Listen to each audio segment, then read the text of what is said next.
Bueno, buenas tardes. Mi nombre es Matías Capeluto, soy politólogo, presidente del partido Red por Buenos Aires, de la Ciudad de Buenos Aires. Y primero quiero agradecerle a Julián y a los compañeros que armaron este foro. Recién estuve escuchando la charla que antecedió y es un orgullo que la UTN se permita hacer este tipo de debates. Y me parece que acá toca un tema que, digo, no sé si es costumbre que en la UTN se hablen sobre estas cosas. Y cuando digo estas cosas, este panel se va a referir a la integración latinoamericana, a cuál es la importancia geopolítica de América Latina. Nosotros hoy en América Latina, para dar un breve pantallazo, disparadores, y después hablan ustedes. Nosotros hoy estamos con distintos instrumentos de integración regional. Estuve contabilizando hoy, son 12, UNASUR, ALBA, CELAC. Después tenemos hasta instrumentos de integración legislativos como el Parlatino, el Parlamento Andino. Está lleno de instrumentos para unirnos los latinoamericanos y sin embargo, y hoy lo vemos claramente, esos proyectos no están muy palpables. Incluso hoy la UNASUR está corriendo peligro. Hay presidentes que se reúnen y arman un proyecto que se llama ProSur, que parece más ProNorte que ProSur, ¿no? Por lo que están haciendo, y a la vez no estamos pudiendo estar a la altura de los debates que están en todo el mundo, sobre todo con lo que está pasando entre Estados Unidos y China, con esa guerra comercial, pero que también tiene implicancias geopolíticas para nuestra región, y que están haciendo que China tiene proyectos productivos para nuestra región, y sin embargo nosotros hoy estamos yendo a discutir cada uno por separado, no podemos ponernos de acuerdo. Hay un dato que se habló poco, y quizás, Pedro, me gustaría saber si estoy equivocado o no. Hay un proyecto de integración que quizás era el más importante de los últimos años, que era un tren que iba a salir, un corredor desde Brasil, pasar por Bolivia, pasar por Perú y hacer la unión, exactamente, la salida al Pacífico o la unión transatlántica. Los proyectos empezaron a avanzar en el 2012, China propuso hacer la inversión y cuando estaban avanzando para poder firmar ese convenio, para que se empiece a efectivizar, por casualidad, o no sabemos si es una casualidad o causalidad, la presidenta que tenía que firmar eso era Dilma Rousseff y fue destituida, ¿no? Días antes de la firma de ese convenio. Entonces, pensemos qué es lo que está pasando en la región. Me parece que este es un panel de lujo, porque cada uno investiga, porque está preocupado moralmente sobre lo que pasa en esta región, que es la región más desigual del planeta, y sin embargo todos sabemos la proyección y lo que puede hacer esta región. Primero, si quieren, arrancamos por Mariano. Mariano Memoli es médico, pero a la vez no está acá por sus estudios, sino que él es exdirector nacional del Antártico y director multisectorial por la soberanía, ¿no? Sí. Así que bueno, le damos la bienvenida a Mariano. Bueno, muchas gracias. Agradezco a los organizadores por haberme dejado estar en este panel, a las autoridades de la UTN, a quien aprecio bastante. Y voy a robar una frase que escuché ayer, y a los que no conozco, agradezco mucho, que son los que vinieron y los que forman parte del público. Entonces, dicho esto, cuando nosotros tenemos que encarar este tema, empecemos a hacerlo desde el punto de vista del pensamiento crítico y del pensamiento científico. Vamos a empezar con una pregunta. ¿Los científicos nacen de un repollo? No, no nacen de un repollo. Entonces, cuando alguien dice, queremos científicos, necesitamos más científicos, más ingenieros, si no tenemos universidades y no tenemos un verdadero acceso de la población a la universidad, no van a salir ni científicos, ni profesionales, ni todo aquello que necesitamos para que un país se materialice, para producir un bien como país. Necesitamos, de donde vengo, del continente antártico, un continente del cual se conoce poco, realmente muy poco. Nadie sabe que se maneja a través de un foro que se basa de la producción científica para tomar las mayores determinaciones que se toman. Justamente por eso digo que necesitamos científicos y que eso tiene que venir de las universidades. Sobre todo de aquellas universidades que dan acceso a el público en general, o sea, universidades populares, que vengan de ese palo, como decimos habitualmente. ¿Qué fue lo que más nos costó? Yo he sido funcionario desde el 2003 hasta el 2015. ¿Qué fue lo que más nos costó? En el 2003 encontramos un sistema científico desmantelado donde estaban los jóvenes que estábamos contratando y los que ya se jubilaban. Esa formación de científicos calificados nos llevó más o menos 4 a 6 años para que pudieran trabajar. Pero no solamente para que trabajaban en la Antártida, sino para llevar adelante un término que me gusta, que es muy interesante, lo que se conoce como diplomacia científica. La diplomacia científica es el impacto que tiene la materia gris de un país desde su más alto nivel académico a nivel internacional, en este momento a nivel regional. En Australia se vanaglorian, y bien que hacen en vanagloriarse de eso, de tener influencia entre todos los países vecinos, en tener influencia en el sudeste asiático, y cuantos más alumnos capaciten en sus universidades, más egresados van a tener que defiendan el modelo político de Australia y la proyección internacional de Australia. Eso se fue cerrando porque acá empezaron, pero nos vamos a llenar de bolitas, vamos a estar llenos de paraguayos. Es absolutamente despectivo y discriminador ese concepto, cuando deberíamos sentirnos orgullosos de tener hermanos de la patria grande que están estudiando y formándose con nosotros. Y si tienen algún problema, habrá que ayudarlos a que no tengan ese problema, que se integren mejor, que se integren más. Eso es lo que también nosotros necesitamos desde el punto de vista de la universidad. La diplomacia científica nos sirve a nosotros también para integrarnos en el mundo. A nivel antártico, cayó a cero la inversión en ciencia, o sea, no hay presupuesto para los científicos. Desde que se hizo cargo el actual gobierno no hubo compra de ningún equipamiento científico. O sea, el IRISAR sí salió, pero los laboratorios que nosotros proyectamos para el IRISAR, ninguno está equipado. Entonces no pudimos hacer eso que queríamos hacer, de ser el faro de atención del mundo para poder lograr esta unidad. Ahora, ¿con qué países lo queremos hacer? Con los países latinoamericanos. Queremos tener una proyección regional. De necesitar científicos para reconstruir, científicos, técnicos, pero hablemos de científicos para lograr llenar todos los espacios vacíos que hay en los foros internacionales, multilaterales, necesitaríamos en el orden de 60. Que entiendan de política, que podamos hablar de derecho internacional. No es casual que la presidenta de la delegación británica al sistema del Tratado Antártico, que maneja también la política para Malvinas, para Georgias, Sandwich y lo que ellos llaman el territorio antártico británico, sea una científica que después estuvo en el Foreign Office del Reino Unido y ahora es jefa de delegación, porque conoce el territorio, conoce de ciencia y conoce de política. Esto es a lo que aspiramos también para los egresados de las universidades. Esto es lo que necesita el país. O sea que hay una estrategia para trabajar en este sentido. Latinoamérica está pasando por un cambio muy grande, está pasando por una etapa en donde se cierran puertas, se rompen puentes y estamos destruyendo lo que más teníamos, que eran los foros regionales. Hay un libro que se llama Handbook for Antarctic Policies, que lo escribe Klaus Todd, y hay un capítulo que escribe Max Benwell que habla del nacionalismo argentino. Habla del nacionalismo argentino.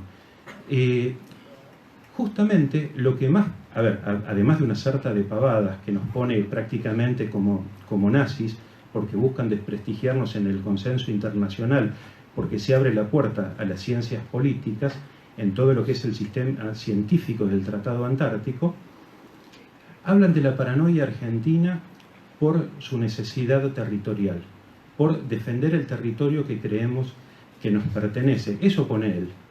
Realmente nos pertenece a nosotros, si no, no lo pusieran.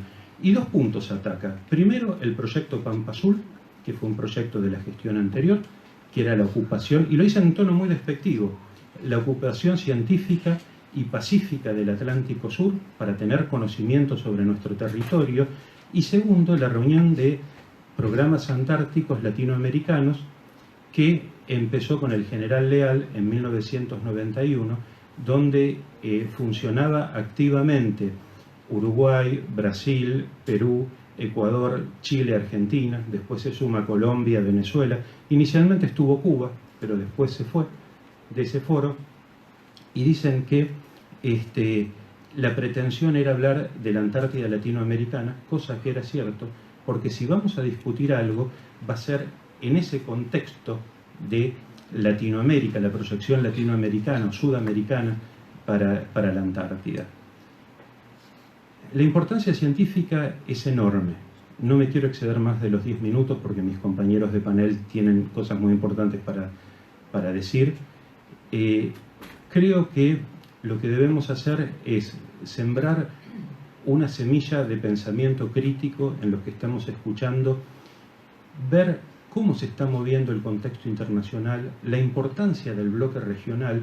Cuando veíamos en los foros multilaterales cómo ya las votaciones estaban arregladas, porque no hablaban por Gran Bretaña sino los noruegos o sino las monarquías europeas, después hablaba el Commonwealth, y eso llevaba a una tendencia que la podíamos cortar con un foro latinoamericano muy fuerte, y estábamos previamente coordinados, donde sabíamos cuáles eran los puntos de unión y cuáles eran los de disidencia, y no entrábamos por la disidencia, que es justamente de lo que habla este británico Max Benwell, que dice que cómo puede ser que Argentina y Chile trabajen juntos cuando tienen diferencias limítrofes.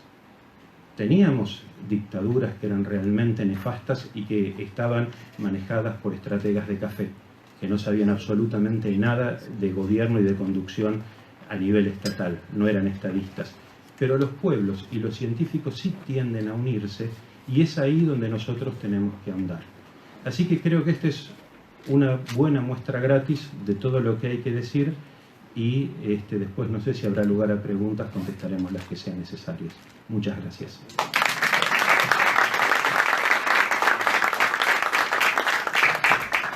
Bueno, ahora pasamos con Gabriel Merino.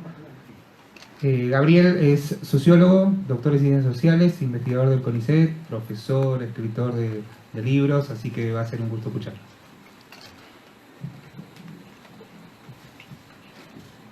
Bueno, muchísimas gracias por la invitación. Es un gran gusto estar acá.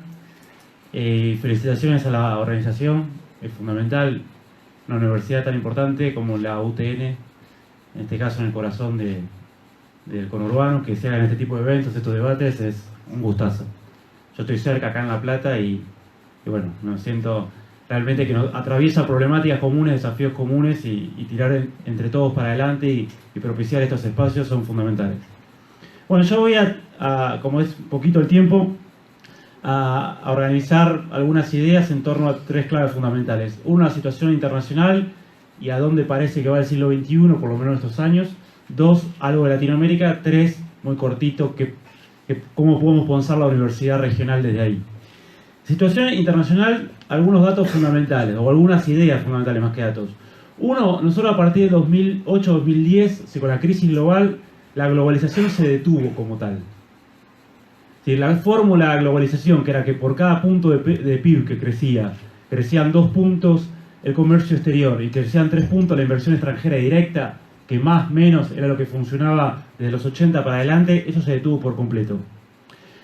No solo se detuvo eso, sino que empieza una fase que los autores neokeynesianos tipo Summer, que fue uno de los funcionarios de Obama, llaman estancamiento secular, otros estancamiento del norte global, otro crisis económica. Hay muchos nombres, pero lo que sí sucede es que el norte global desde el 2008 a 2010 casi no crece.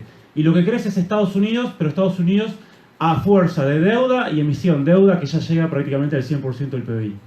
Es decir, hay un respirador artificial que está sosteniendo ese crecimiento. Pero después ni Europa casi no crece, recién recuperó en 2016 lo que había perdido en la crisis 2008, 2009, 2010. Japón no crece, y lo que crece, el motor de la demanda agregada global, es China y algún otro país, pero está estancado el mundo. También tenemos una situación que se define como empezamos a entrar en lo que se llama una fase B de Kondratiev. Es decir, vos en el mundo tenés 20, 30 años de crecimiento por 20, 30 años de mayor estancamiento o de un crecimiento menor. Cuando hay caos geopolítico o caos sistémico, las fases de crecimiento se agudizan más. O sea, las fases recesivas, porque estamos en una transición geopolítica. Entonces lo que nosotros tenemos, empezamos a entrar en una fase como la del 73, 92, 93, de recesiva globalmente, pero con mayor caos sistémico, es decir, con mayor crisis y lucha geopolítica. Y eso es fundamental, porque el mundo no va a crecer. Vos tenés en la puerta, sobre eso, la posibilidad de una nueva década perdida. Si no tenés una estrategia nacional, la crisis la pagás y el doble. Y además toda crisis económica agudiza la lucha entre capitales mediada por grande potencia, la lucha entre grandes empresas, las luchas económicas, y es lo que se traduce, por ejemplo, entre otras cuestiones, ahora como guerra comercial. Entonces, eso es un dato fundamental de la economía. Dos, en términos de geopolítico, nosotros arrancó una transición geopolítica del 1999. Ahí claramente se ve en esa transición, 1999 tenés el ascenso de Putin al poder y empieza la reconstrucción del poder ruso. A partir del 97 China recupera Macao, después recupera Hong Kong, Macao, y empieza una transición para tener un poderío geopolítico más fuerte. Se fortalece con Rusia, con la Organización para la Cooperación de Shanghái, entre otras iniciativas, etc. Empieza a asumir un rol más fuerte. En el 99 se constituye el eje franco-alemán con el euro y empieza a tener un poder continental más fuerte y una unidad financiera monetaria más fuerte, o pretende, frente a otras tendencias anglosajonas. En el 99 asume Chávez en América Latina, no por nada empieza ahí una grieta. En el 99 se agudiza la lucha al interior de Estados Unidos, empieza el germen de lo que hoy vemos como este enfrentamiento entre globalistas y americanistas, se fractura el poder global, y también lo tenés eso en otras partes del territorio angloamericano, como el Reino Unido con el Brexit, los nacionalistas versus los globalistas de la City de Londres. ¿Sí? Empieza, hay un conjunto de fenómenos que a partir de Ucrania, del enfrentamiento por Ucrania, se agudiza muchísimo más. ¿Qué es lo clave en este enfrentamiento? Que si vos no construís un polo de poder, algún grado de soberanía, algo se te viene eso encima. Si tu territorio es un territorio periférico donde eso disputa. Es decir, esas transiciones históricas, espaciales, son una oportunidad, porque cuando los de arriba se pelean, los de abajo tienen mayores condiciones de desarrollar sus propios proyectos. No por nada el irigoyenismo o el peronismo se dan en plenas transiciones el proceso entre guerra, Primera y Segunda Guerra Mundial, hasta la guerra de Corea, donde se cierra todo un proceso de transición, en el 53. Pero ahí pueden suceder dos cosas, ¿sí? O son las oportunidades para los pueblos, o son los peores monstruos también, emergen en esas épocas. Y vos o te construís protagonista, o te constituís en alguien que la va a sufrir bastante. Dicho esto muy a la pasada, ¿no? Porque hay poquito tiempo, pero el peligro en América Latina, y particularmente con la administración Trump, es decir, con la administración americanista, nacionalista, que hay hoy, administración que focaliza mucho más la necesidad de controlar o la hegemonía en el patio trasero latinoamericano para desde ahí dar un conjunto de disputas a nivel global, es diferente a los globalistas que priorizan más la construcción en las periferias euroasiáticas y en un conjunto de instituciones globales para superar esta transición. Es decir, es otra estrategia. Esta nueva estrategia americanista necesita mucho más del patio trasero latinoamericano. Y el problema es que necesita que Latinoamérica juegue el rol a lo que la India jugó para los británicos en otros procesos de disputa global. Es decir, una colonia que produce un conjunto de excedentes, recursos, fortalezas monetarias, etcétera, al servicio de la potencia dominante en la región. De hecho, Giovanni Arrighi, uno de los estudios de estos procesos internacionales, identifica que esa era una debilidad de Estados Unidos en esta transición. No tenía, como los británicos, un país como la India para hacer eso. Empezamos a ver en la administración Trump y en un montón de cuadros que hay dando vuelta una intención de que eso sea así. De hecho, que Curtis, el jefe del Comando Sur del Pentágono, diga que cualquier inversión en infraestructura china así como la presencia de Rusia, Irán y otros, pero sobre todo inversión extranjera directa en infraestructura, sea una amenaza para la seguridad nacional de Estados Unidos, es un dato. Es un dato. Los aprietes que hicieron para avanzar en Embraer en Brasil, a cambio de abrir algo el mercado norteamericano de acero y aluminio y quedarse con la joya de ingeniería brasilera, fueron fuertísimos. Yo estuve viviendo allá 3 meses por una investigación, una estancia de investigación, y bueno, por lo que uno recopiló de información, etcétera, era fuertísima esa tensión. Entonces, ahí hay una tensión muy fuerte. ¿Cuál es el peligro de América Latina también que inicia este proceso transicional de 1999 en algunos países con la voluntad de desarrollar un proyecto propio? Es el proceso por el cual pasemos de semiperiferia a periferia. Y eso es un peligro muy grande. Argentina y Brasil son semiperiferias. Y ocupan otro lugar en el concierto mundial, y eso se corresponde con determinado PBI per cápita, determinados ingresos, algunos procesos industriales de mediana y baja complejidad, etc. Ahora, vos pasar de semiperiferia a periferia es decadencia. Y es un peligro importante en esto que se avecina. Nosotros tenemos que pensar que hay 6 dimensiones fundamentales del poder que se disputan entre los distintos polos. 1, el control monetario financiero. 2, el tecnológico. 3, lo que son complejos industriales militares y armas de destrucción masiva. 4, medios de comunicación masivos, que eso es un componente fundamental. 5, acceso a recursos naturales o control de acceso a recursos naturales. 6, la dimensión ideológica, cultural, civilizatoria. Si uno analiza, hoy no tenemos tiempo, pero uno que viene trabajando en este tema, esas 6 dimensiones nosotros venimos retrocediendo en todo.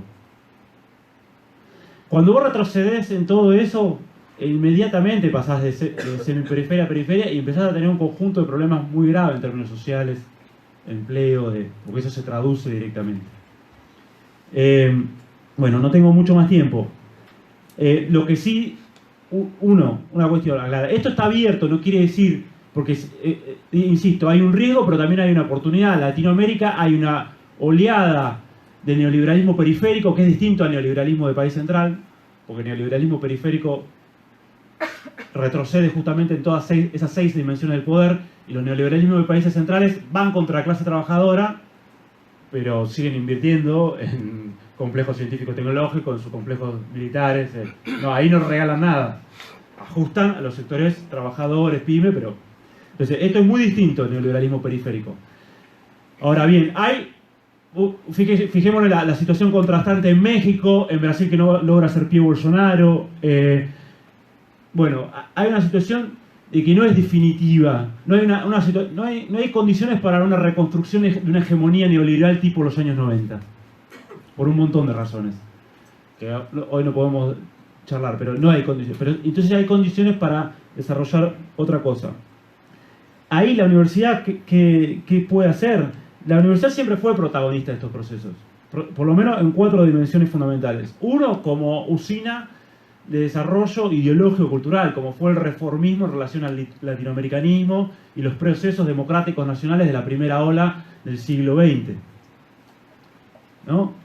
Entonces ahí siempre tuvieron una cuestión fundamental en esa dimensión civilizatoria, ideológico-cultural, que es argamasa fundamental de cualquier proyecto estratégico de soberanía.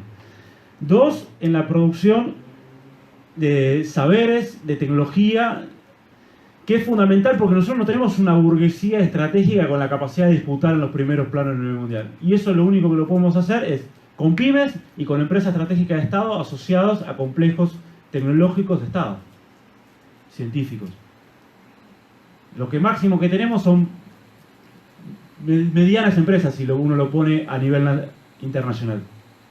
Por ahí acá nos parecen grandes, pero son medianas en el plano internacional.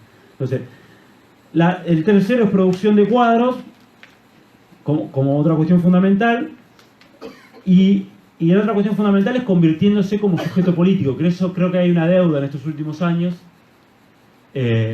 porque para hacer esto la universidad se tiene que convertir en sí misma también en sujeto político, no es ajena a un proceso político.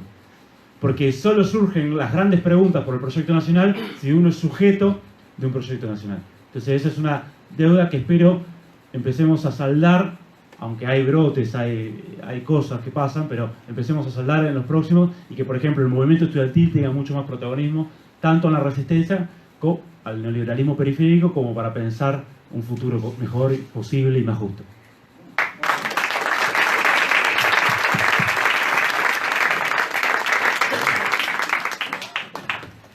Bueno, ahora seguimos con Pedro Brigger. Pedro es sociólogo, pero nosotros lo conocemos más por periodista y además tiene un gran trabajo que si no lo es, se los recomiendo, que tiene que convertirse en su oración laica matutina, que es abrirnodal.com.ar, ¿no? .am, todos los días, para ver cómo está el barrio y ver lo que está pasando con los análisis, tanto de Pedro como de los compañeros que lo acompañan. Así que los dejo con Pedro Brigger.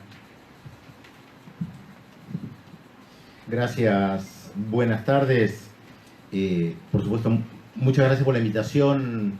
Y recién Gabriel mencionaba el rol de las universidades. Creo que una de las cuestiones fundamentales es propiciar este tipo de intercambio de ideas, de debate, para ver dónde estamos ubicadas para pensar el futuro. Y creo que la palabra integración es una palabra clave. De hecho, yo dirijo un portal de noticias que aunque parezca increíble, es la primera vez que hay un portal de noticias que se dedica pura y exclusivamente a la información de América Latina y el Caribe, aunque parezca increíble porque antes no existía, y donde la UTN, ya que estamos acá, hay que mencionarlo, tiene un rol importante porque nosotros tenemos un convenio de colaboración donde el informativo de radio, que todas las mañanas pueden entrar a la página o recibirlo por Twitter, por Facebook, se hace justamente en la UTN. Y es como un granito de arena, ¿no? Más allá de las mesas que podemos tener, la comprensión de quienes dirigen la UTN, que era importante también sumar a la integración latinoamericana con lo que podían aportar. Dos voces que graban un informativo de radio. Y creo que mucho tiene que ver con la cooperación, con esto donde aportamos donde podemos. Bueno, la UTN en este caso aporta con este foro, puede aportar también con Nodal Radio. Y recién se mencionaba también el tema de China, por supuesto es fundamental, y la disputa con Estados Unidos. No es casual, por supuesto, que Estados Unidos intervenga tan fuertemente en América Latina en estos últimos 2 años principalmente, diciendo que las inversiones chinas son una amenaza y que la actitud china es depredadora. Porque son palabras que utilizan ellos, no son expresiones mías. De hecho, uno lee las declaraciones de los principales funcionarios de los Estados Unidos en los últimos 2 años y parece un discurso antiimperialista de la década del 60, pero no respecto a Estados Unidos, sino respecto a China. Vienen a depredar, se vienen a llevar todo, no se puede confiar en ellos, son malvados, son terribles. Lean porque es muy interesante, porque son prácticamente las expresiones que usan y por supuesto presionan, porque son la primera potencia mundial.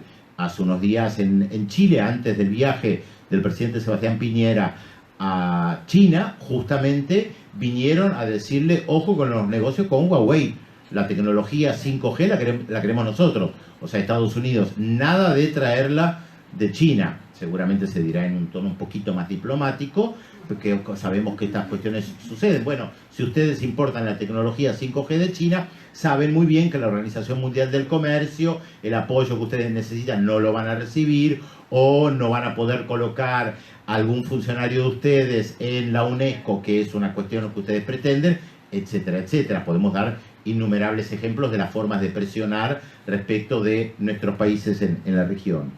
Ahora bien, dado que el eje de lo que nosotros pretendemos hablar tiene que ver con la integración, yo creo que hay un problema fundamental que nosotras arrastramos, y es la falta de una vocación integradora histórica, que es algo que Gabriel de alguna manera mencionó.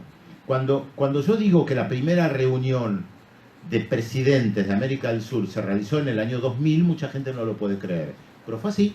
La primera reunión de presidentes de América del Sur se realizó por iniciativa, básicamente, de Fernando Henrique Cardoso, de Brasil, que reunieron a los presidentes de América del Sur. Nunca se habían juntado. Algunos dicen, ¿cómo puede ser? Y porque no existía un proceso integrador. No había proyectos estratégicos a largo plazo. Fernando Enrique Cardoso, más allá de sus cambios ideológicos, sigue siendo una persona inteligente y entendía que había que posicionarse de otra manera frente a la globalización a través de los bloques. Y se hizo muy bien en mencionar acá que existe la UNASUR, CELAC, podríamos agregar SICA, CARICOM, ALBA, hasta la Alianza del Pacífico que vino para quebrar a la UNASUR, pero de todas maneras hoy está tomando otro rumbo, y múltiples otros organismos de integración regional que muchas veces quienes dirigen o dirigían los países en los últimos años no prestaron demasiada atención. Y uno de los elementos por los cuales no se presta demasiada atención es el desconocimiento. Y esto es un factor fundamental. Si no conocemos, no sabemos. Y acá está donde, bueno, yo puedo hacer un pequeño aporte desde la comunicación.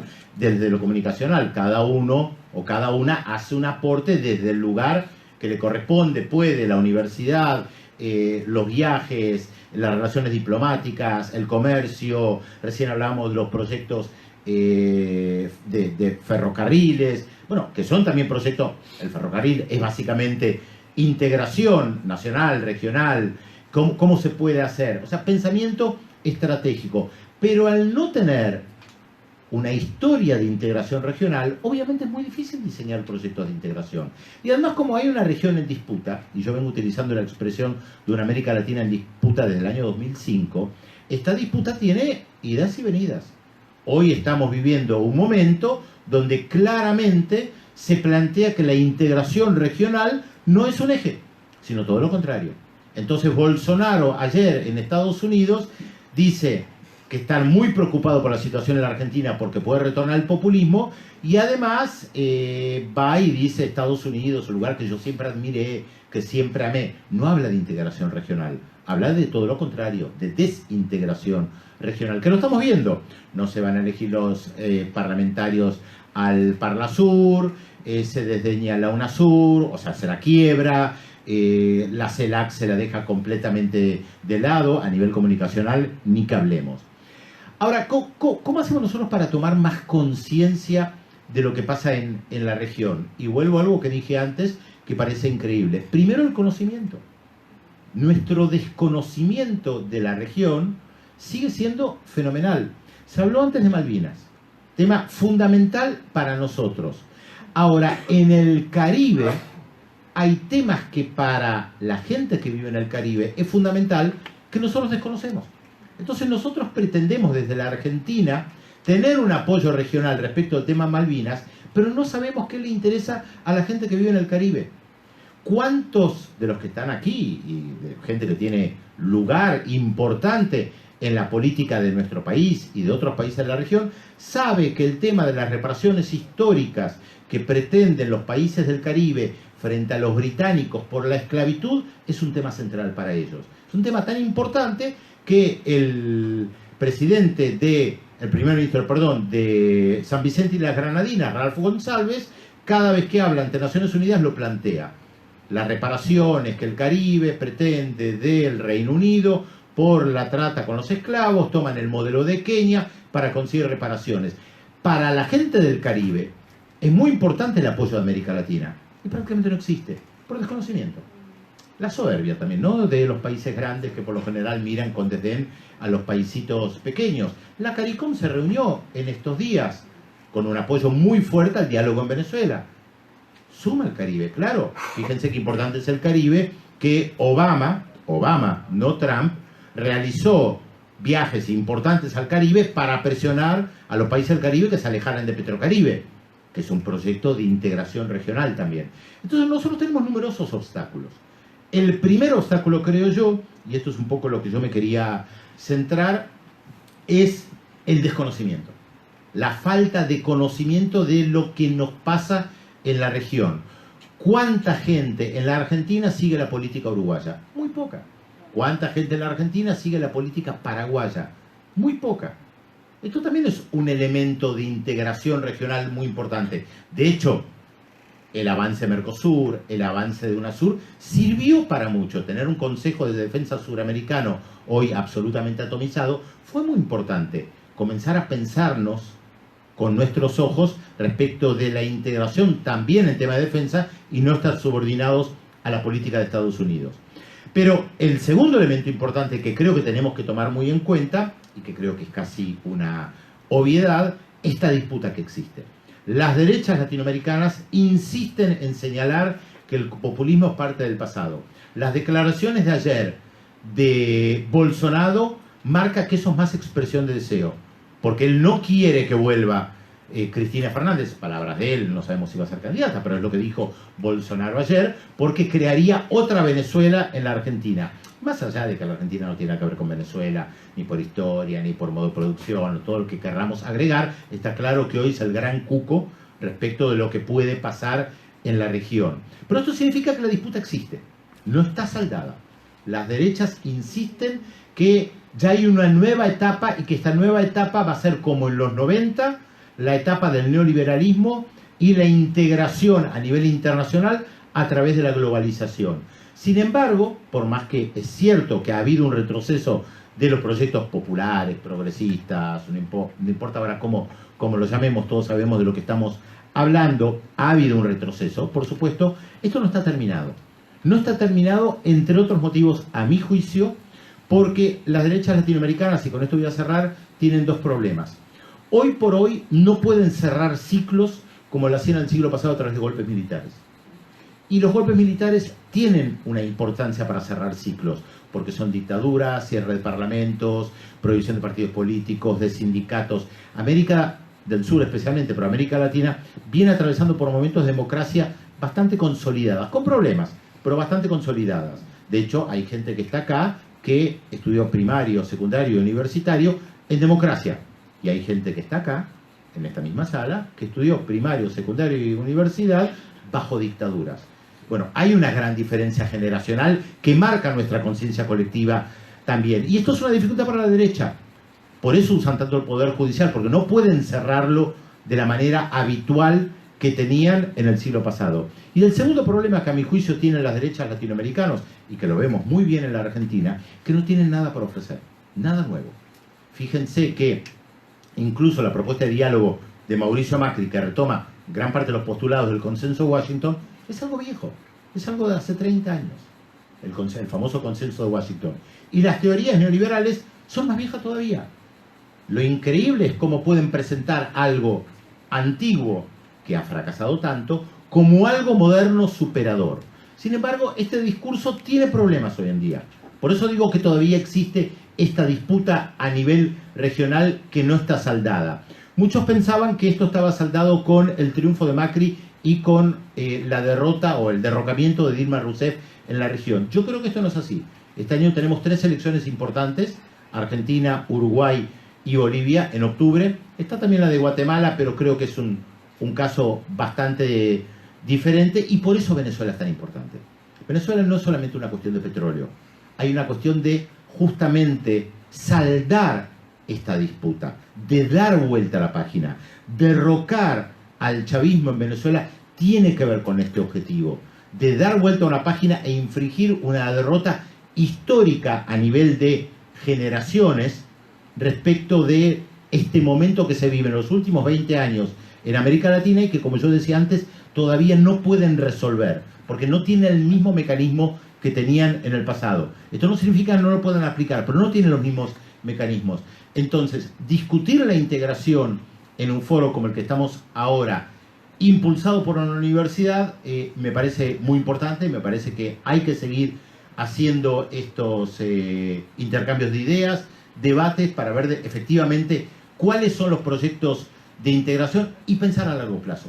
Esto creo que también es importante señalarlo, porque varias de las intervenciones que tuvimos antes marcan una historia pensada en el largo plazo. Bueno, de hecho se hablaba acá de ciclos cortos, ciclos largos, se habló del tema Malvinas, que también hay que pensarlo geopolíticamente a largo plazo. Así que gracias por haberme invitado. Yo voy a tener que retirar antes, dentro de un rato, lo comento por una cuestión de cordialidad, que en algún momento me van a ver que me escapullo.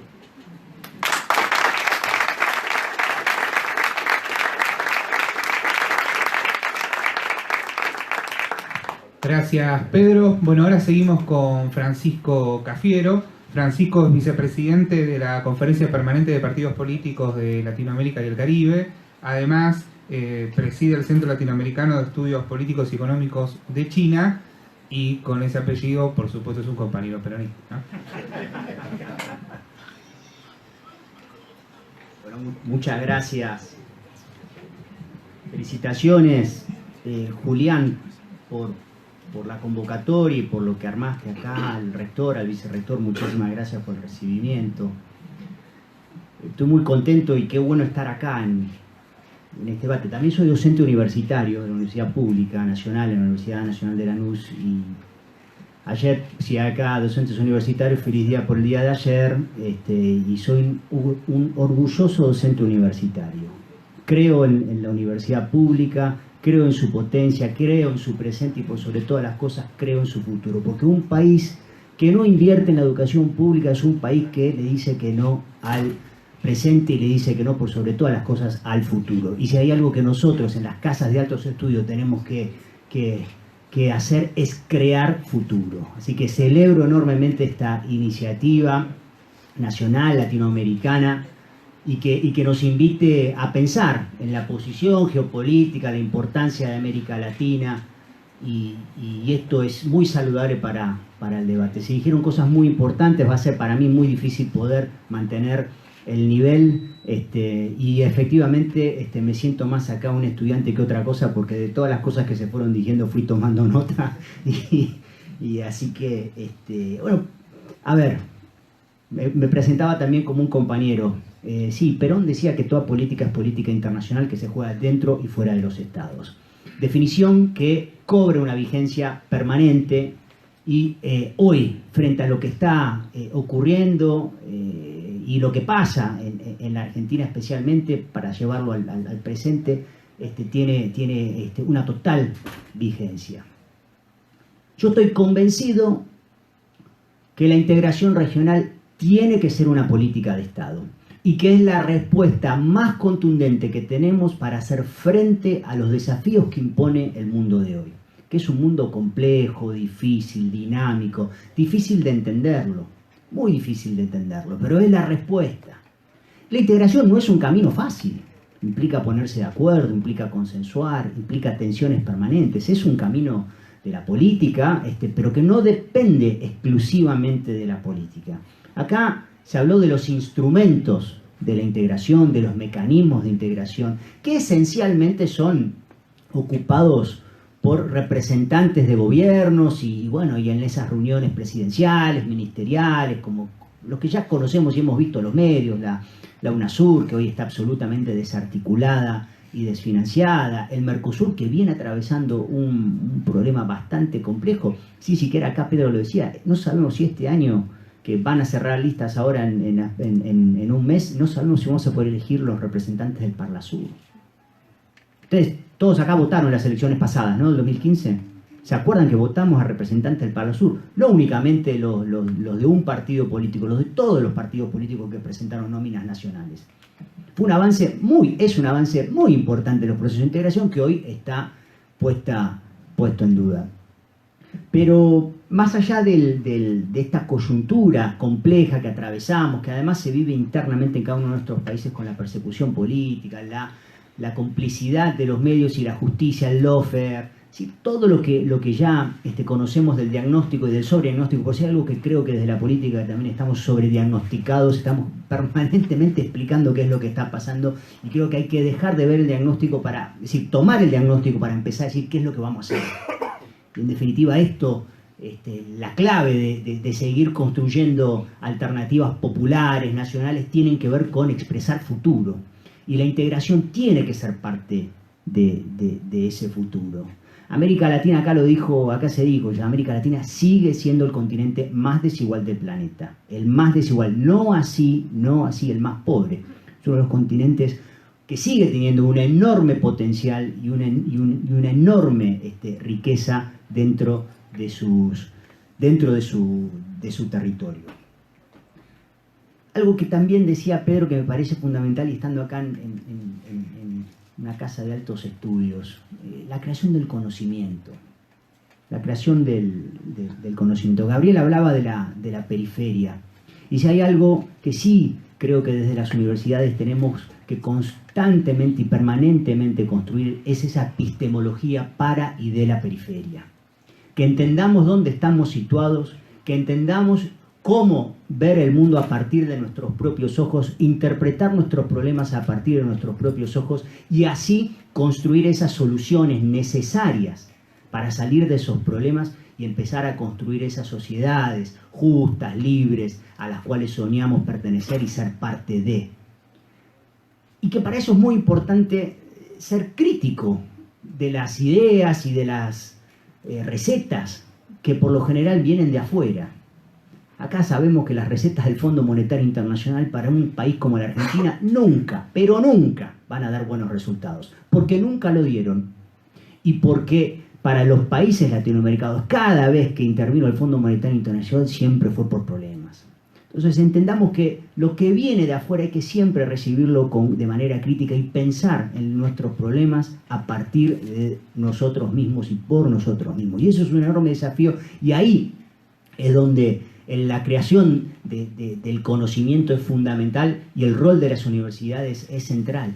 Y en la construcción de la integración y de la unidad latinoamericana, entender también que esto no puede ser una agenda exclusiva únicamente de los diplomáticos y los gobiernos. La internacionalización de las universidades es una clave central en los procesos de integración. En 1948, cuando en la ciudad de Bogotá se constituye la OEA, a instancias de los Estados Unidos, se genera en esos mismos días el Bogotazo, donde asesinan a Gaitán. En paralelo, había una contracumbre de estudiantes universitarios que habían ido a sesionar también en Bogotá, justamente para plantear una agenda universitaria de integración regional.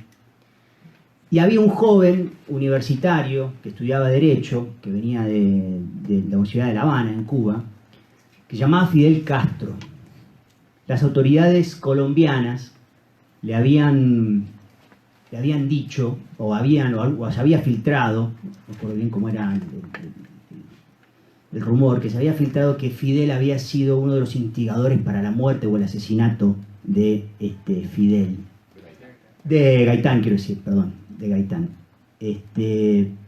Y fue gracias a esa red de universitarios y especialmente de la comitiva argentina que había estado presente ahí, que pudieron sacarlo a Fidel de Cuba para que él después se pueda ir, no sé por qué país salió, no sé cómo fue que salió, pero salió por un auto de la embajada argentina, lo pudo escapar, y así 10 años, 11 años más tarde, pudo hacer la revolución cubana. Digo, y siempre hago esta pregunta, ¿qué sería si no hubiese sido de ese encuentro de universitarios en Bogotá? ¿Qué hubiese sido de Cuba? ¿Qué hubiese sido de la revolución cubana? ¿Qué hubiese sido de América Latina? Fíjense de la importancia que tiene la internacionalización de las agendas universitarias para efectivamente hacer de la integración un camino de la solidaridad, de lazos, de conocimiento. Porque es cierto lo que dice Pedro, ¿qué sabemos de Uruguay? ¿Cuál es el principal diario de Uruguay? ¿Cuál es el principal diario de Chile? El de Brasil, el de Perú, el de Bolivia. Siempre con los chicos, con los estudiantes, siempre les hago la misma pregunta. ¿Dónde queda la capital del Mercosur? Y lamentablemente son muy pocos los que dicen que queda en Montevideo. Porque a Montevideo le falta más institucionalización, más fortaleza, más integración. Y eso va a depender de todos nosotros. Yo no creo en los milagros. Acá se habló mucho de China y yo no creo mucho en los milagros. Yo sí creo en la planificación. La planificación construimos futuro.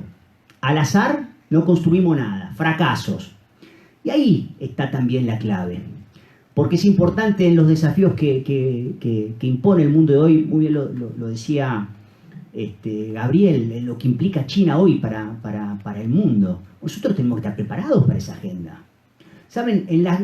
Son cada vez más las universidades chinas que inauguran un instituto para América Latina. Chicos, nos estudian permanentemente. Nosotros también tenemos que empezar a levantar, Es decir, a romper los prejuicios y empezar a formarnos en lo que está pasando en el mundo y estudiar cuáles van a ser las ventajas y desventajas frente a China. Y para atender, en este caso puntual, ya que estamos hablando de China, una relación con China que realmente nos favorezca es fundamental, por una cuestión esencialmente de escala. Es fundamental tener una agenda en común con los países latinoamericanos. Es también lo que nos piden los chinos para poder abordar a la región mucho más integralmente por partes como tal lo venimos encarando hoy en día. Hay que tener una estrategia en común, y para eso es fundamental una mirada latinoamericanista. Y si nos unimos, si hay unidad, si hay integración, ese proceso de insertarnos al mundo, de ser más competitivos frente a las grandes potencias y a las grandes economías es fundamental. Así que para ir cerrando, por supuesto que con los chinos es muy interesante lo de China, eso es un capítulo aparte, ¿no? Los valores, ¿no? Xi Jinping, el presidente chino con la iniciativa de Franja de Ruta y con ciertos valores que tienen que ver mucho con nosotros, ¿eh? Yo creo que Xi Jinping, perdóneme si hay alguno que no es peronista acá, tiene mucho el peronismo en lo que dice, lo que hace y lo que lleva adelante. Él aspira a construir una sociedad modestamente acomodada. A mí me gusta eso. Tiene que ver con nuestros valores, tiene que ver con pensar el pueblo, el conjunto. Y en eso tenemos que trabajar, amigos, compañeras y compañeros, en esa unidad, en esa integración, en mirar lo internacional desde nuestros propios ojos y con nuestra propia realidad, porque todo lo que impacta afuera llega a la vida cotidiana de cada uno de nosotros. Y estando en una casa de altos estudios, quisiera cerrar, ya que este foro nos invita a pensar en soberanía y en universidad, y en Latinoamérica, y en la integración y en geopolítica, rescatar a un pensador que fue muy ninguneado cuando vivió, que tuvo pocas reivindicaciones. Una de las pocas fue con el primer gobierno general Perón y algo con el segundo general Perón, que finalmente tuvo una reivindicación, que es Manuel Ugarte. Manuel Ugarte fue un grande que desde hace muchísimo tiempo escribió, pregonó y militó la integración regional. Porque como dice Pedro, si bien la primera vez que los presidentes de sudamericanos se juntaron fue allá por el año 2000 a instancias del expresidente brasilero Enrique Cardoso, también es cierto que el primer intento de integración que se impone o que se logra, que quedó en la nada mismo, fue allá por 1826 a instancia de Simón Bolívar en el Congreso Anfictiónico de Panamá, y había desde entonces un pensar estratégico, un pensar en el largo plazo de la región, de la necesidad de unirnos, sin siquiera que existiera el internet, los medios. Sí, había un criterio de unidad. Y Manuel Ugarte fue un militante incansable de esa unidad, y en este foro quisiera cerrar rindiéndole un merecido homenaje a un hombre que dio todo lo que tuvo por la integración regional. Muchísimas gracias y felicitaciones.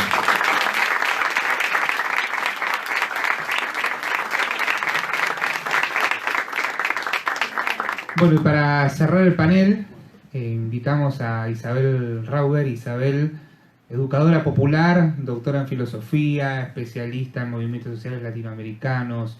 Les recomiendo todos sus textos, porque la verdad que lo que hace Isabel, muy poca gente trabaja así, y la verdad que es un honor que esté compartiendo la tarde con nosotros.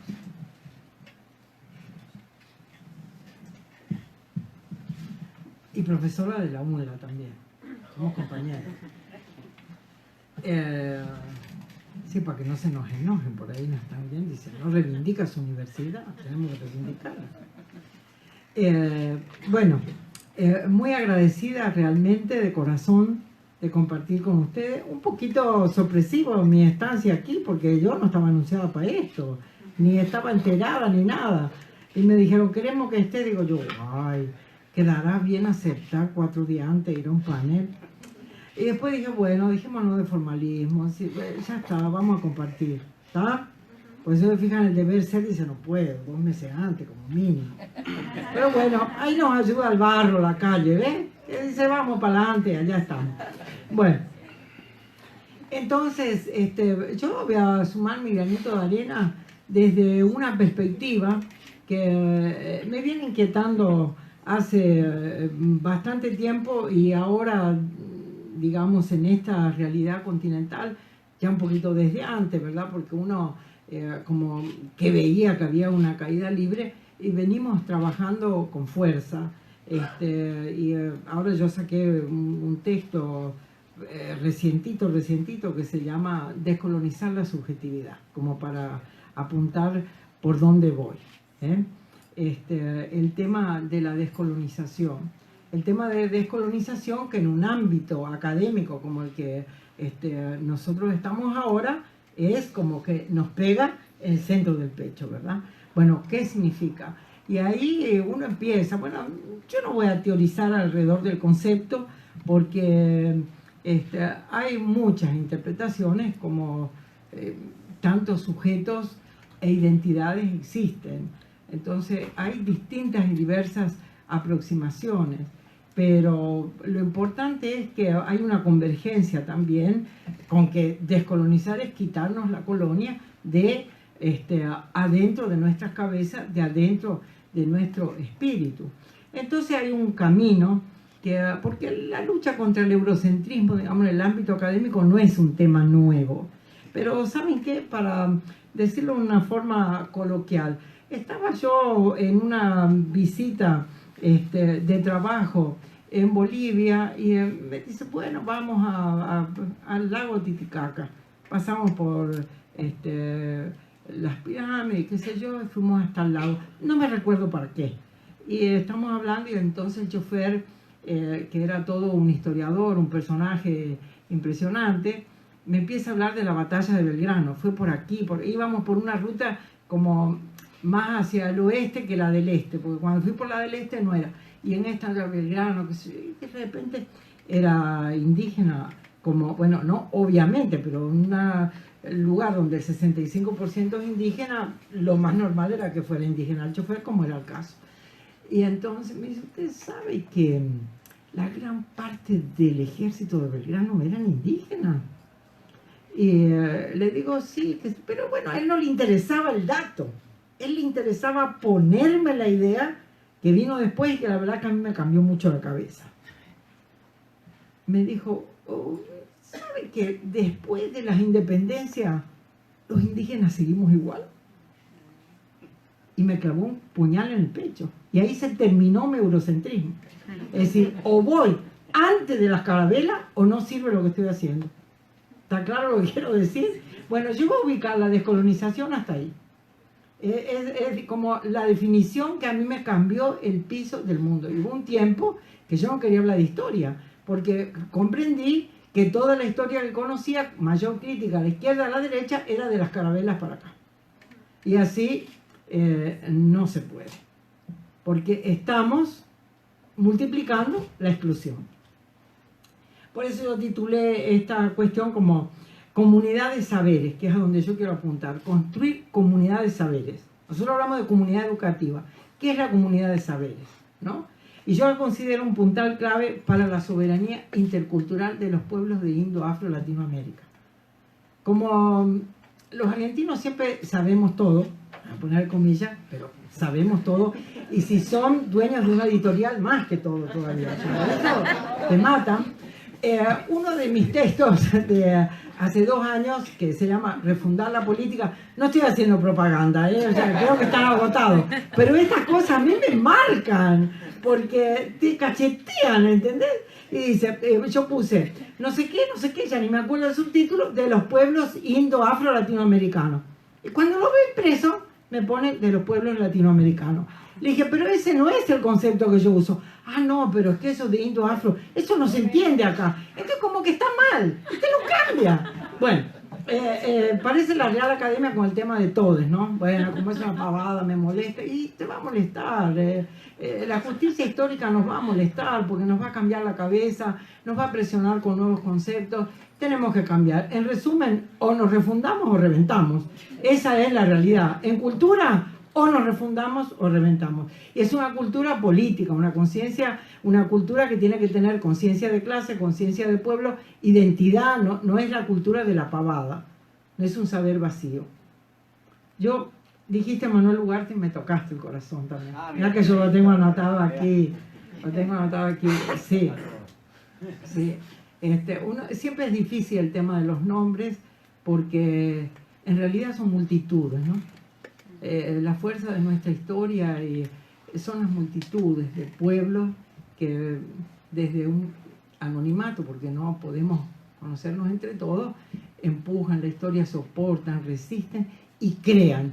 Y yo me voy a agarrar de este concepto, el concepto de creación, porque los pueblos crean, no resisten en el vacío, no resisten en más de lo mismo, no resisten al neoliberalismo, la exclusión, la miseria y la opresión, desde la miseria, la exclusión y la opresión. Resisten, bueno, creando escudos en contra de eso y un espacio donde vivir de alguna forma. Esa sobrevivencia tiene gérmenes de lo nuevo. No es lo nuevo tampoco ese idealismo como mágico, medio místico, que de la miseria sale el mundo nuevo. De la miseria se reproduce la miseria, es así. Pero hay miseria también en todos lados, porque hay miseria y no vamos a entrar a hacer disquisiciones. Usted puede tener un Audi o no sé qué, es el más miserable del que está durmiendo en la calle, ¿no? Pero digo para no estar en la vanagloria de que la escasez es terreno de la virtud. En algunas cuestiones sí, bueno, mi generación, no sé quién fue el que lo dijo, yo me eduqué en dictadura todo el tiempo, me tocó siempre, unos paréntesis democráticos. Y también, entre eso, nosotros tuvimos un tiempo muy romántico que pensábamos que la escasez era la madre de la virtud, ¿no? Éramos extremos. Y los que venimos de la militancia católica villera éramos tremendos. Alpargata y cabeza afeitada y todo era... Y el feminismo era contra la mujer objeto, y entonces cuanto más fea mejor. Éramos de una ultranza... Chicos y chicas, de verdad, éramos ultras pero totales.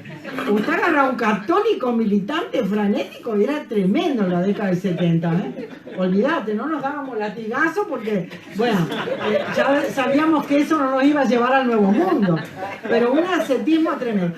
Uno que ya pasó por todo eso, dice, lo mira con un poco, bueno, cuando los indígenas te hablan de la búsqueda del equilibrio, uno lo entiende inmediatamente.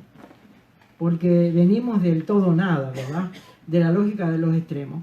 Entonces, en el tema de la interculturalidad, ¿por qué interculturalidad? Bueno, si es un continente indo-afro, y digo continente porque somos todos de una herencia indo-afro latinoamericana, y además del sector de los culíes, que hay algunas partes del continente donde la migración asiática ha sido muy fuerte, la migración china. Aquí no se nota tanto, pero hay países donde es una parte de la columna vertebral de la nacionalidad y de la identidad. Bueno, pero ya se me complica mucho, indo, afro, chino, latino, bueno, estaba un poquito, como al no ser mayoritaria lo dejamos, porque esto va a sintetizar la diversidad. Entonces, ¿qué me quiero referir? A sujetos con cosmovisiones, identidades, culturas diferentes, saberes y sabidurías. En tanto son identidades que han sido marginadas, excluidas de la posibilidad de tener historia escrita, de la posibilidad del lenguaje, que vienen de la memoria oral, hay necesidad de recuperar la sabiduría. La sabiduría no es igual al saber. Y está latente y es parte de nuestra riqueza. Entonces, yo insisto en eso. Esto no son aprendizajes míos, lo he aprendido en mi trabajo permanente con los pueblos indígenas, particularmente en Bolivia. Los retos, las cuestiones y en el intercambio, para no, que es fundamental porque a nosotros nos va poniendo los límites y abriendo la puerta a que siempre hay algo diferente para que no te la creas de que con esta charla ya está todo. No, apenas estamos llegando a vislumbrar alguna cuestión. Entonces, de la diversidad de ese sujeto, replantearnos el diálogo de saberes. Ahí decía educadora popular. Los educadores populares, y sobre todo estando en el ámbito universitario, ustedes saben que se creó siempre el mito de que la universidad tiene el saber académico y en lo popular el saber popular. Y que el diálogo era como vayamos un día a la villa, hablamos, uno habla, el otro no oye, uno mira el celular mientras el otro habla, y bueno, pero salimos contentos en la foto del gran diálogo de saberes. Y es un diálogo de sordo, porque la realidad es que yo sumo las décadas que hemos los educadores populares hecho eventos y encuentros del saber popular y del diálogo de saberes, y no tenemos nada, porque ha sido un diálogo de sordo, donde el popular no entiende lo que le dice el académico porque le pone tantas palabras en alemán, en inglés, el otro al final no entendió, aplaude porque bueno, un mínimo de educación hay que tener. Y lo mismo pasa con el intelectual. Nosotros nos reímos, el intelectual no entiende cuando escucha el saber popular, porque no le hablan guariquén, guariquén. Entonces, como no le dicen guariquén, guariquén, no puede citar ningún autor. ¿A qué autor va a apelar el de un movimiento social para explicarle cómo vive, cómo genera una economía alternativa, cómo resuelve los problemas de la familia, cómo a la mujer abandonada resuelve para criar los hijos? No le puede citar Huerisquén, Huerisquén. Entonces, al final, el académico tampoco entiende. Por eso, yo hablo de refundación. Es decir, el diálogo de saberes es perfecto, lo necesitamos, hoy más que nunca. Necesitamos abrir al saber intercultural, que me va a decir ya que voy a dialogar con una diversidad de saberes, no yo, todos, de la universidad con los sectores populares con la universidad. Esta llamada, entre comillas, extensión universitaria, ¿verdad? La extensión universitaria está muy buena, pero nosotros necesitamos darle un sacudón. Yo voy a insistir con mi llamado. Soy una educadora popular que trabaja en universidad y que cuesta meter dentro de la academia no solamente el debate entra en los eventos, en esto, la concepción. La educación popular no es una metodología, es una concepción acerca del saber, el poder y los sujetos de ese saber y el poder. Entonces, esto implica un sacudón. Y como tenemos una herramienta, que es la extensión universitaria, por eso digo refundar. Si no la tuviéramos que crear, ¿verdad? Entonces yo digo que yo hablo de trabajar, crear, profundizar la epistemología de las prácticas, del sur, del norte. Señores, las clases existen. Entonces vamos a ver la epistemología de las prácticas, de los sujetos que componen eso que yo denomino pueblo, que nosotros denominamos pueblo, digo yo como desde el ámbito del pensamiento, ¿verdad? Y en esa diversidad nosotros tenemos fortaleza. Yo había anotado aquí, por ejemplo, para no confundirme, a Mariátegui, a Manuel Ugarte, el revisionismo histórico. En nuestro país tenemos una fortaleza impresionante, con todas las distintas corrientes que lo atraviesan, y que, bueno, yo siempre me declaro como una cuquista de primera línea, tal vez por afinidad generacional, pero que es para mí un pensador teórico, práctico, militante, de una capacidad impresionante. Y sin embargo se nos ha quedado como sepultado John Williams. Qué nombre, ¿no? Como que parecería que es Hueriquén. Tiene un nombre raro, y sin embargo para mí es pueblo puro, oro molido, ¿verdad? Por ahí pasamos nosotros. Bueno, el pensamiento de los pueblos originarios. Por ahí me dice, pero si en Argentina no hay indios, eso es una moda. Digo yo, ay, Dios nos libre. Claro, los indígenas de esta tierra nuestra, que es también de ellos, esto no es indio contra blanco ni contra mestizo. En esta tierra donde habitamos todos, están considerados poco menos que animal de carga. Yo no les voy a contar a ustedes lo que ustedes saben, pero las condiciones de vida son realmente, dan dolor, ya no dan pena ni nada, duelen.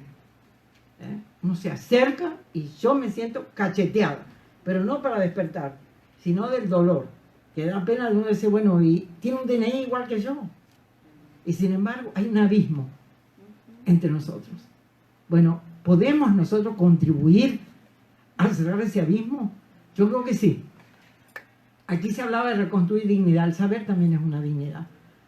Que los seres humanos sepan que todos tenemos un saber y que es un tema de clase, un tema de poder, que nos quiere convencer a los humildes, de que no sabemos, de que nunca vamos a saber, de que somos tarados, que somos idiotas, que somos incapaces, porque nos quiere limar la autoestima, que es la única forma de convencernos de que no podemos hacer nada porque no sabemos y que además no nos atrevamos porque nunca vamos a poder. Esa es la obturación de todo futuro posible. Digamos, si a mí me preguntan como educador, ¿usted quiere cambiar el mundo? Cambie la cabeza de los sujetos que van a hacer el cambio del mundo y que van a definir cómo lo quieren cambiar. Ese es nuestro gran desafío, lo que yo denomino construir esa comunidad de saberes entre nosotros con los otros. Si la patria es el otro, la patria es el otro, pero en grande. Todos los otros que hacen a este territorio de la patria grande. Porque, y ahí voy, mencionaba yo la educación popular, la investigación, acción participativa, que esa más o menos la llevamos adelante, pero que para mí son hermanas, y la sistematización de experiencia, porque ¿cómo vamos a recuperar, en primer lugar, conocer todos los saberes que está creando el pueblo en su diversidad? Tenemos que conocer, tenemos que sistematizar y tenemos que multiplicar, no para copiar, sino para aprender. No podemos nunca enseñar nada si no hacemos primero el acto de aprender, ¿verdad? Sabemos que todos ustedes que están aquí, que son educadores, educadoras, que nuestra primera función para enseñar es aprender. Lo primero es quiénes tenemos en el aula, cómo se llaman, de dónde son, lo mínimo, ¿verdad? Y entonces, para cerrar el último concepto que yo subrayé para tratar ahora es el de la soberanía intercultural. La soberanía no es, el territorio no es lo que está afuera.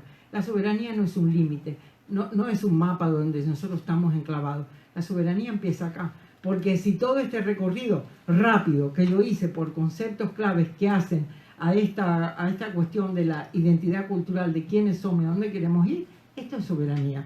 Si yo tengo mi cabeza entregada a los poderes del norte, cualesquiera sea el del norte de acá, o el alemán, el inglés, tengo la cabeza entregada.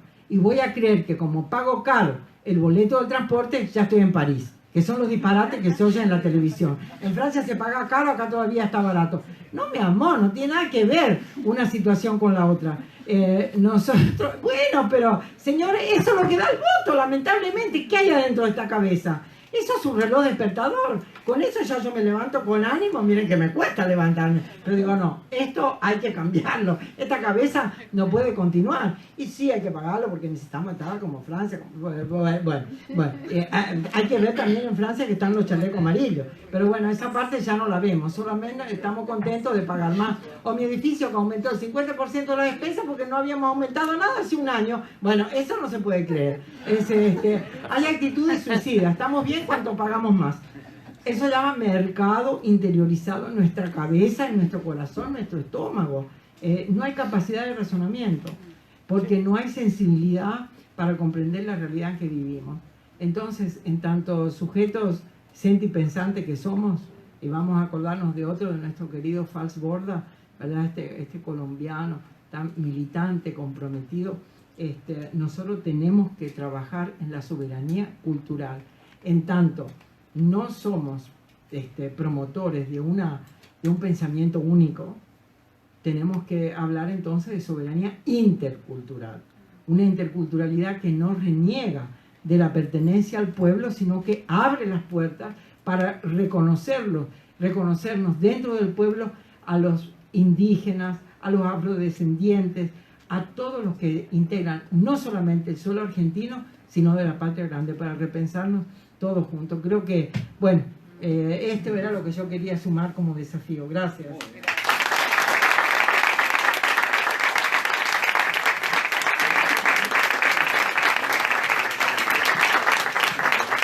Bueno, muchas gracias. El panel que estuvo antes habían cerrado diciendo era un panel sobre matriz productiva, estaban discutiendo cuestiones económicas. Y Berkovich dijo, bueno, su mensaje era no somos un país de mierda. Y podemos agregar esa frase, no somos un país ni una región de mierda. Lo que necesitamos es ponernos a trabajar, es planificar, es poder discutir el subtítulo, ¿no? del foro, ¿no? Poder discutir propuestas para un proyecto de país y de región. Y me parece que esta mesa viene a abrir cabezas y viene también a entusiasmarnos Y como decía Simón Rodríguez, el maestro de Simón Bolívar, con la región nos queda una cosa: o inventamos o erramos, y me parece que ese es el camino, o inventamos o erramos, pero lo que no podemos hacer es no dejar de trabajar y no hacer nada. Ese es el mensaje, me parece, que nos tiene que dar a todos. Bueno, gracias.